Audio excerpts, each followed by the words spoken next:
বাংলাদেশেও সেই সিস্টেমটাই এই সরকার শুরু করেছে বলেই আমরা এই ভারতবর্ষের সংখ্যালঘুরা তীব্র ভাষায় ধিক্কার ও নিন্দা জানাচ্ছি এবং অবিলম্বে সেটাকে বন্ধ করার দাবিতে বাংলাদেশ ডেপুটি হাই কমিশনের কাছে আমরা স্মারকলিপি দিতে এসেছি। আগামী দিনে যদি বন্ধ না হয় এবং ইস্কন মন্দিরের প্রভুকে নিঃশর্তভাবে মুক্তি না দেয়, আগামী দিন বৃহত্তর আন্দোলন আমরা কলকাতায় করবো, কলকাতায় স্তব্ধ করে দেবো এবং বাংলাদেশ যে ডেপুটি হাই কমিশনের একটা লোককেও বার হতে দেবো না আমরা বলে দিয়ে রাখলাম। এই পৈশাচিক আচরণ কোনো মতে মেনে নেওয়া যায় না। শুধু ধর্মগুরু নয়, কোন সাধারণ নাগরিকের সাথে এটা করলেও সেটাও অন্যায়, এটা ধিক্কার এবং নিন্দাযোগ্য। যদি প্রশাসন, বাংলাদেশের প্রশাসন এবং বাংলাদেশের সরকার এই অন্যায় কাজ করে থাকে, আমরা অবিলম্বে এই ডেপুটি কমিশনারের মাধ্যমে আমরা বাংলাদেশ সরকারকে অবগত করতে চাই এবং আমাদের প্রতিনিধি দল গিয়েছে জানাতে, যদি অত্যাচার নিম্ন একেবারে অত্যাচার হয়ে থাকে অবিলম্বে বন্ধ করতে হবে। ভারতবর্ষের পতাকাকে যেভাবে অপমান করা হচ্ছে সেটাকে যাতে বন্ধ হয়, এটার জন্য আজকে আমরা ডেপুটেশন দিয়েছি। আমরা বলেছি এটাই যে আজকে সকাল থেকে যেভাবে বাংলাদেশের কয়েকটা শিক্ষা প্রতিষ্ঠানের সামনে দেশের পতাকাকে লাগিয়ে কিংবা যেভাবে পদদলিত করা হচ্ছে, এটাকে বন্ধ করতে হবে। কারণ আমার দেশের পতাকার জন্য, এই পতাকার মান বাড়ানোর জন্য, ব্রিটিশ পতাকাকে নামিয়ে আমাদের দেশের পতাকাটাকে তোলার জন্য আমাদের লাখো লাখো মানুষ শহীদ হয়েছেন, ধর্মগুরু শহীদ হয়েছেন, শিক্ষানুরাগীরা শহীদ হয়েছেন, সামাজিক কর্মীরা শহীদ হয়েছেন, বিভিন্ন স্তরের স্কলাররা শহীদ হয়েছেন, জীবন দিয়েছেন, মহিলা পুরুষ নির্বিশেষে। 22 বছর বয়সে, 23 বছর বয়সে প্রীতিলতা ওয়াদ্দেদার শহীদ হয়ে গিয়েছেন। আপনার 18 বছর বয়সে শহীদ ক্ষুদিরাম হয়েছেন, শহীদ গোপীনাথ শাহ হয়েছে, আপনার আশফাকুল্লাহ খান হয়েছে, ক্ষুদিরাম হয়েছে, শহীদ হয়েছে, এই ধরনের বিরসা মুন্ডা হয়েছে। বিভিন্ন জাতির বর্ণের মানুষ এই পতাকার জন্য তাদের জীবনকে দিয়ে দিয়েছে। আর এই পতাকাকে অপমান কোনোভাবেই মেনে নেওয়া যায় না। যে 1971 সালে পাকিস্তানি হানাদারদের হাত থেকে মুক্ত করার জন্য তাদের অত্যাচারে বাংলাদেশের বাঙালি মা বোনেদেরকে রেপ, খুন যা হচ্ছিল, যে অত্যাচার হচ্ছিল পাকিস্তানি হানাদার বাহিনীদের দ্বারা, সেটাকে কিন্তু রোধ করেছে আমাদের ইন্ডিয়ার, আমাদের দেশের সহযোগিতা। দেখুন, এটা অত্যন্ত দুঃখের এবং ঘৃণার। বাংলাদেশে যেভাবে সংখ্যালঘুদের উপরে অত্যাচার হচ্ছে এটাকে মেনে নেওয়া যায় না। যার জন্য আমরা প্রতিবেশী রাষ্ট্র হিসাবে, ভারতবর্ষের নাগরিক হিসাবে এবং বাংলা ভাষাভাষী মানুষ হিসাবে আমরা আজকে এসেছিলাম বাংলাদেশের হাই কমিশনারের অফিসে। আমরা সেখানে ডেপুটেশন দিয়েছি যাতে বাংলাদেশে শান্তি ফেরে এবং বাংলাদেশের চিন্ময় দাদাকে যাতে তাড়াতাড়ি মুক্তি দেন এবং যাতে কোনো রকম অশান্তি না হয় এবং বিশেষ করে ভারতবর্ষের পতাকাকে যেভাবে অপমান করা হচ্ছে সেটাকে যাতে বন্ধ হয়, এটার জন্য আজকে আমরা ডেপুটেশন দিয়েছি। এই যে বললেন চিন্ময় কৃষ্ণ দাসের যে গ্রেফতারি, সেই বিষয়ে আপনারা প্রতিবাদ করছেন। বাংলাদেশ সরকারের এই যে অন্তর্বর্তীকালীন সরকার গঠন হয়েছে শেখ হাসিনার প্রত্যাবর্তনের পরে, সেই অন্তর্বর্তীকালীন সরকারের মাথা মোহাম্মদ ইউনূস তিনি বলছেন চিন্ময় কৃষ্ণ দাসের গ্রেফতারি এবং সংখ্যালঘুদের যে নিপীড়নের কথা বলা হচ্ছে, অর্থাৎ যে প্রতিবাদে আপনারা যে রাস্তায় নেমেছেন সেগুলো অতিরঞ্জিত। অতিরঞ্জিত তার মানে কিছু না কিছু হচ্ছে, তাহলে এটা তো ক্লিয়ার। অতিরঞ্জিত বলছে তার মানে কিছু না কিছুই হচ্ছে। আমরা বলতে চাইছি প্রতিটা মানুষ সে কোন ধর্ম অবলম্বন করবে তার ব্যক্তিগত ব্যাপার, কিন্তু কেউ কারুর ধর্মের প্রতি আঘাত করবেন না এবং কেউ কারুর ধর্মকে অপমান অপদস্থ করবেন না। আজকের বিভিন্ন সোশ্যাল মিডিয়া থেকে শুরু করে বিভিন্ন মিডিয়ার মাধ্যমে আমরা যেটা দেখছি যে বাংলাদেশের সংখ্যালঘু হিন্দু ভাইদের উপরে অত্যাচার হচ্ছে। আজকের ওখানে যেটা হচ্ছে আমরা মিডিয়ার মাধ্যমে যেটা দেখছি, অতএব আমরা মিডিয়ার মাধ্যমে এটাও বলছি যে এটাও কেন হবে, এটাও বন্ধ হোক। সংখ্যালঘু সংখ্যাগুরু না দেখে মানুষ হিসাবে দেখা হোক, মানুষকে মানুষের মর্যাদা দেওয়া হোক, এটা আমরা বলতে চাই। এই যে মিডিয়ার কথা বললেন, এই মিডিয়ার প্রসঙ্গে আমি বলবো যে যখন থেকে এই অন্তর্বর্তীকালীন সরকার গঠন হয়েছে তখন থেকে আমরা দেখতে পাচ্ছি যে ভারতবর্ষের সাথে সম্পর্কে কোথাও দিয়ে একটা টানাপোড়েন চলছে বাংলাদেশে। এই টানাপোড়েনে একটা শিলমোহর দিয়ে এবার বাংলাদেশে ব্যান করে দেওয়া হলো সমস্ত ভারতীয় মিডিয়া। এটা অন্যায়। কেন মিডিয়ার, ভারতীয় মিডিয়া চতুর্থ স্তম্ভ, অতএব মিডিয়ার কোনো মানুষকে রোখা ঠিক নয়। কেন মিডিয়া তার কাজই হচ্ছে মানুষকে তুলে ধরা এবং দেশের যারা লাঞ্ছিত, যারা বঞ্চিত, যারা অপমানিত তাদের কণ্ঠস্বর হয়ে মিডিয়া কাজ করবে। অতএব এটা যেটা করছে এটা অন্যায়। আজকে আপনারা যে কারণে পথে নেমেছেন, চিন্ময় কৃষ্ণ দাসের যে গ্রেফতারি, তাকে আমরা দেখতে পাচ্ছি কারাগারে তার সঙ্গে অত্যন্ত ব্যবহার করা হচ্ছে, এবং এই যে আইনজীবী হত্যা, যেটা আপনাদের আজকে তৃতীয় কর্মসূচি ছিল, সেই তৃতীয় কর্মসূচি হিসেবেই বলবো সেই আইনজীবী হত্যায় চিন্ময় কৃষ্ণ দাসের শুনানি অনির্দিষ্টকালের জন্য যে পিছিয়ে গেল, কি বলবেন?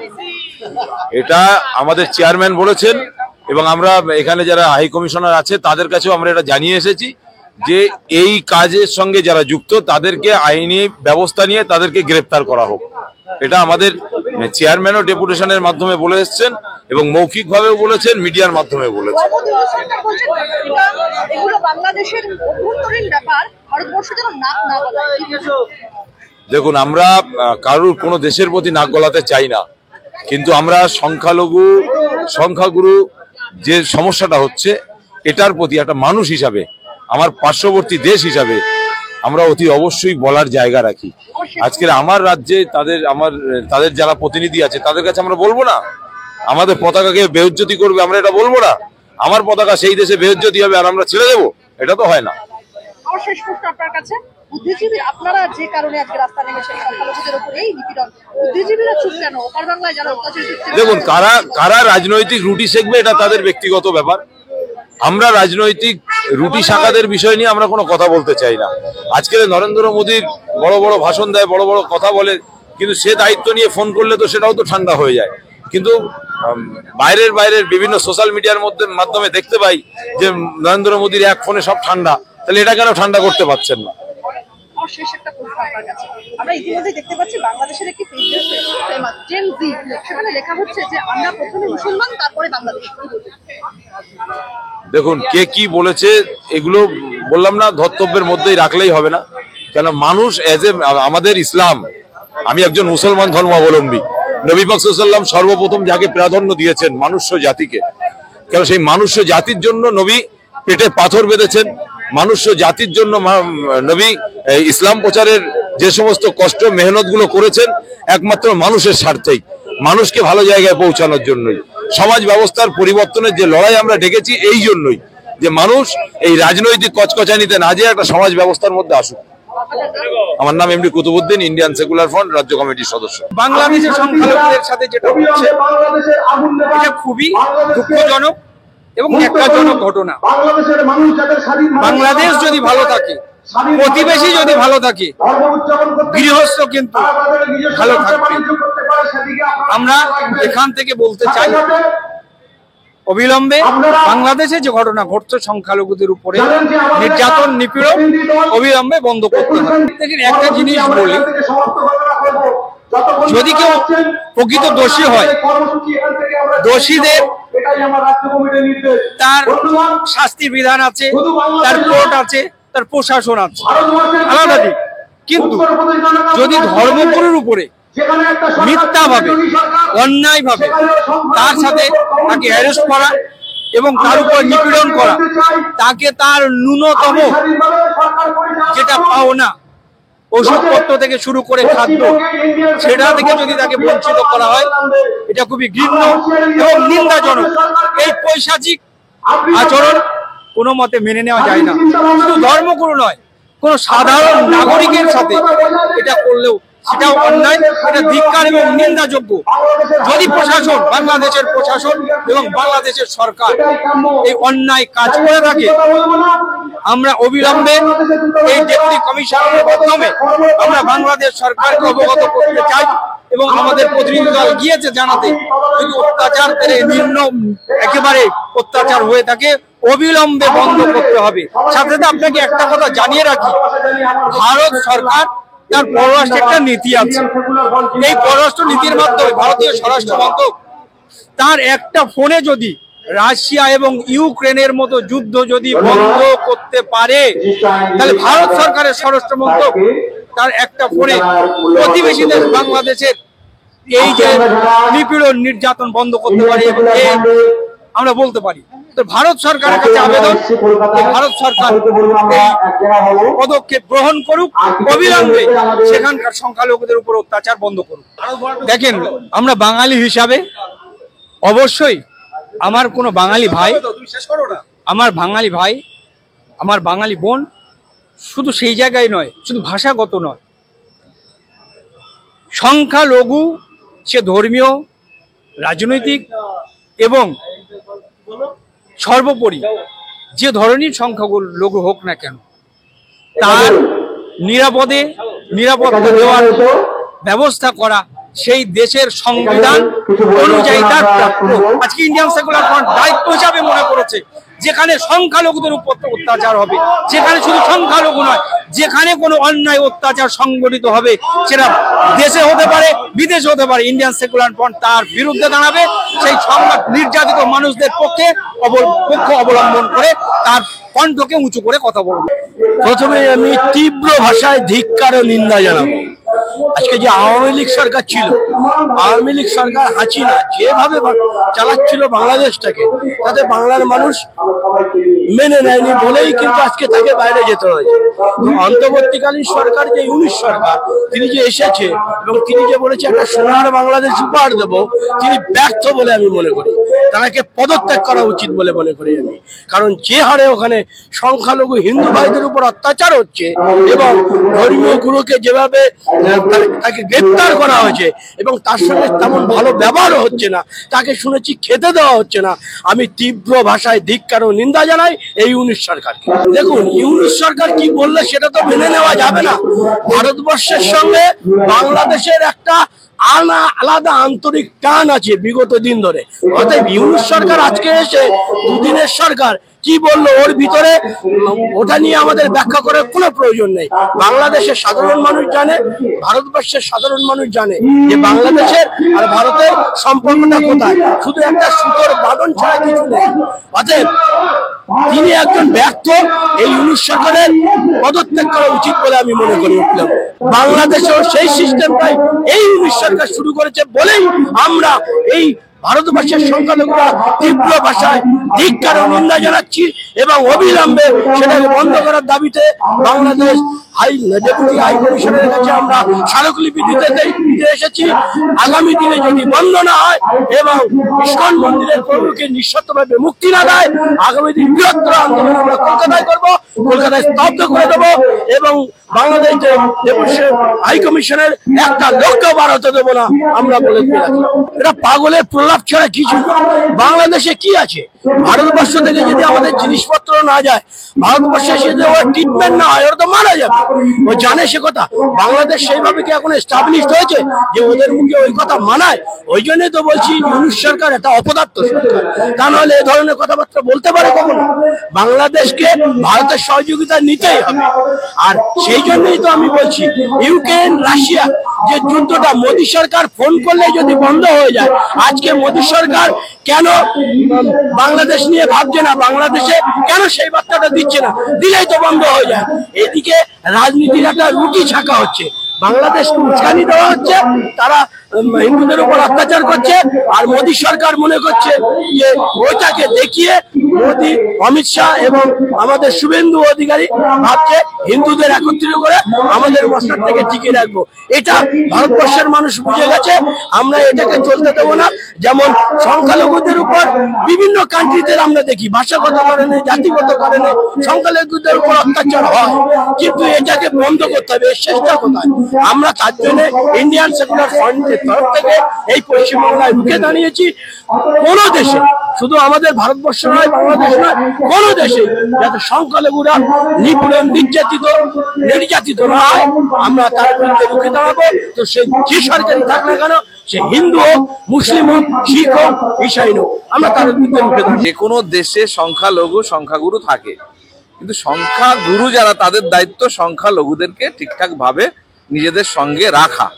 সেইটা ওরা খারাপ কাজ করছে, অন্যায় কাজ করছে, যার কারণে আমরা তো এখানে ডেপুটেশন করলাম, হাই কমিশনে এদেরকে জানালাম যে এটা যাতে বন্ধ হয়। দেখেন, আমরা যেটা সোশ্যাল মিডিয়ায় দেখছি, খবর পাচ্ছি, তার মাধ্যমে আমরা এগুলো বুঝতে পারছি। তাহলে যদি কিছু না ঘটে, কিছু রটে না, তাই না? আর উনি যেটা বলছেন সেটা ওনার ওখানটায় উনি কন্ট্রোল করুন, উনি তো দায়িত্বে আছেন। এরকম হবে কেন? মানে সংখ্যালঘু যারা, তারা রাস্তায় দাঁড়িয়ে আন্দোলন করবে কেন? আমার প্রশ্ন হচ্ছে প্রথম এটা, যে সংখ্যালঘু যারা, তারা রাস্তায় নেমে আন্দোলনটা করবে কেন? তাদের সমস্যাটা মেটানো হচ্ছে না কেন? তাদের সমস্যাটা যদি মিটিয়ে দেওয়া হয়, তাদের সমস্যার কথাটা যদি শোনা হয়, বা তাদের সমস্যা নিয়ে যদি তাদের সঙ্গে বসে মিউচুয়াল করা হয়, তাহলে তো এটা আর হয় না। তাহলে বাংলাদেশে আন্দোলনটা হচ্ছে কেন, এটার উত্তরটা কে দেবে? উনি দিক তাহলে, যে কেন সংখ্যালঘুরা ওখানে আন্দোলন করছে, হিন্দু ভাইয়েরা আন্দোলন করছে। নিশ্চয়ই অভ্যন্তরীণ ব্যাপার, কিন্তু উনি ভুলে যাচ্ছেন যে ভারতবর্ষ বাংলাদেশ কিন্তু একটা অবিচ্ছেদ্য অংশ দীর্ঘদিন ছিল। এখনো ওপার বাংলা এপার বাংলার 90% মানুষ কিন্তু মনে প্রাণে দুটো দেশকেই তারা ভালোবাসে। ওপার বাংলায় যারা থাকে তারাও এপার বাংলাকে ভালোবাসে, এপার বাংলায় যারা থাকে তারাও ওপার বাংলায় ভালোবাসে। এবং এখানকার দুই বাংলার যে মানুষ তারা কিন্তু একে অপরের আত্মীয়র মতো বসবাস করে। তাহলে প্রতিবেশীর ঘরে যদি আগুন জ্বলে তার আঁচ কিন্তু প্রতিবেশীর ঘরে লাগবে। যার কারণে প্রতিবেশীর দায়িত্ব প্রতিবেশীর ভুলটাকে ধরিয়ে দেওয়া, সংশোধন করিয়ে দেওয়ার সুযোগ তৈরি করে দেওয়া। সেই কারণে আমরা এটা করছি। আমি বলেছি এটাই যে আজকে সকাল থেকে যেভাবে বাংলাদেশের কয়েকটা শিক্ষা প্রতিষ্ঠানের সামনে দেশের পতাকাকে লাগিয়ে কিংবা যেভাবে পদদলিত করা হচ্ছে, এটাকে বন্ধ করতে হবে। কারণ আমার দেশের পতাকার জন্য, এই পতাকার মান বাড়ানোর জন্য, ব্রিটিশ পতাকাকে নামিয়ে আমার দেশের পতাকাটাকে তোলার জন্য আমাদের লাখো লাখো মানুষ শহীদ হয়েছেন, ধর্মগুরু শহীদ হয়েছেন, শিক্ষানুরাগীরা শহীদ হয়েছেন, সামাজিক কর্মীরা শহীদ হয়েছেন, বিভিন্ন স্তরের স্কলাররা শহীদ হয়েছেন, জীবন দিয়েছেন, মহিলা পুরুষ নির্বিশেষে। 22 বছর বয়সে 23 বছর বয়সে পিতিলাত ওয়াদ্দেদার শহীদ হয়ে গিয়েছেন। আপনার 18 বছর বয়সে শহীদ ক্ষুদিরাম হয়েছেন, শহীদ গোপীনাথ শাহ হয়েছে, আপনার আশফাকুল্লাহ খান হয়েছে, ক্ষুদিরাম হয়েছে, শহীদ হয়েছে, এই ধরনের বিরসা মুন্ডা হয়েছে। বিভিন্ন জাতির বর্ণের মানুষ এই পতাকার জন্য তাদের জীবনকে দিয়ে দিয়েছে। আর এই পতাকাকে অপমান কোনোভাবেই মেনে নেওয়া যায় না।